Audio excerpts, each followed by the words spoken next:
बैठकर ओम नमः शिवाय जप रहा है, ऐसे ही बॉडी में कुछ नहीं है। तो इसने भी सोचा कि मैं ऊपर वाले को जानने का जो स्पिरिचुअल पाथ है उसके लिए अपना जीवन दूंगा, क्योंकि मुझे इसी में आनंद आता है।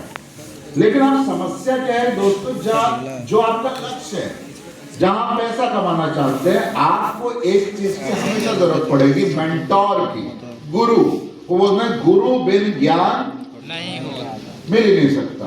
आप जो कुछ सीखेंगे, आप जो कुछ करेंगे, उसमें कुछ ना कुछ कमी रह जाएगी। गुरु ही आपको जानता है, गुरु ही आपको तैयार करता है। अगर आप इतिहास उठाएं तो भाई अर्जुन के पीछे गुरु द्रोण थे, यस या नो।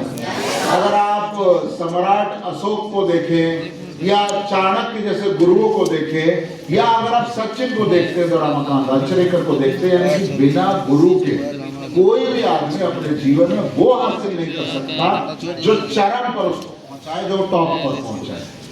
तो इसने सोचा यार, सोच तो रहा हूं, गुरु की आवश्यकता पड़ेगी। कुछ ऐसे गुरु की तलाश करते हैं जिनका नाम हो, पहचान हो, जो इस चीज के अंदर सालों से लोगों को तैयार कर रहे हैं। तो ढूंढते ढूंढते उनको एक आश्रम का पता चला, उस लड़के को।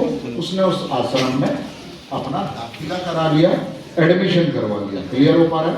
Yes sir.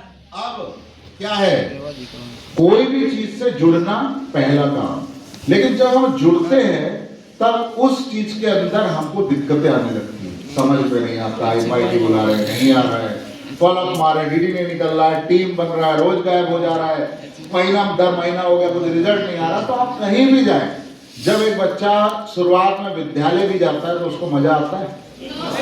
माँ बाप को मार पीट के धो के उसको चढ़ाना पड़ता है। पहली बार वो हम लोग मम्मी पापा से अलग होता है, यस या नो। तो उसको पसंद नहीं, किसी बच्चे से बोलो, बच्चा लोग को कम खुशी होता है। हमारी छोटी बेटी, उसके चेहरे पर एक अलग ही तेज नजर आता है जिस दिन उसे पता होता है कि अगले दिन छुट्टी है। पापा, क्या हुआ भाई, ताप आप कर गई का? पापा 2 दिन का छुट्टी है। तो यानी हम पैसा दे रहे पढ़ने का, मजा आ रहा बच्चे को छुट्टी। ऐसे आपका जीवन भी है। चलो वो तो बच्चा है, लेकिन आप तो बड़े हैं, समझदार है, फिर भी आपको काम में मजा आता नहीं है। आपको भी छुट्टी में मजा आता है, आपको भी लगन लगा हुआ। अभी पीछे आया था मैं दिसंबर में, बिहार में जो देख रहे हैं भोज में, कहाँ जा रहे हैं? खस्सी खाने पे। DD वाला बात लगाएगा। जिस DD से तुम्हारा कार आया है वो DD से मतलब नहीं, खस्सी खाने जा रहे हैं। अरे फलानवे का शादी है, वो शादी करेगा, वो हनीमून मनाएगा, तुम्हारा का काम। तो अपने काम से काम रखो, DD लगाओ। मोदी जी भी अगर सबकी शादी में जाने लगे तो चल लिया देश, है भाई। तो आपका टारगेट क्या है और आप कैसे उसके ऊपर कदम बढ़ाते हैं, आपको समझ में नहीं आता। मेरा लड़का पढ़ाई करना चालू किया आश्रम में। आश्रम का जीवन कठिन होता है। सुबह सुबह उठे भोर में, सूरज को जल चढ़ाओ, ये करो वो करो, मंत्र पढ़ रहा है, वो पढ़ रहा है, फलाना हवन सीख रहा है, वो कर रहा है। अबे करते करते ये बोर होने लगा। 1 महीना हो गया, वही दिनचर्या चल रही, वही सारा सिस्टम चल रहा है। बोरियत आने लगी, परेशान होने लगा। तो ये शाम को गुरुजी, यानी कि कहानी पुरानी है, तो गुरुजी लालटेन लेकर कुछ लिखने का काम कर रहे थे, जमीन पे बैठे हुए थे। ये एंट्री लिया, बोला गुरुजी आ जाए। गुरुजी बोला आ जाओ, बैठ गया। गुरुजी बोला हमको एक प्रश्न है, आप जवाब देंगे? बोला हाँ, क्यों नहीं देंगे। बोला गुरुजी ये पढ़ाई कंप्लीट होने में कितना समय लगेगा?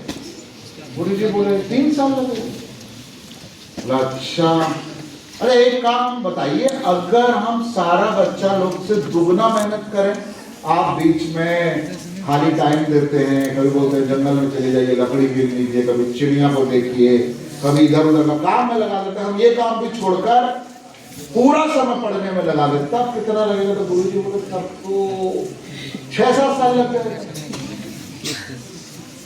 बोले अगर हम सब कुछ त्याग दे, इसी में डूबे रहे, खाना पीना सब, तब तो बोले तब तो कम से कम 10 साल लगे। अब ये बच्चे का माथा सटक गया, तुम्हारा सटक गया। फिल्म थी ना, आता माजी सटक गई।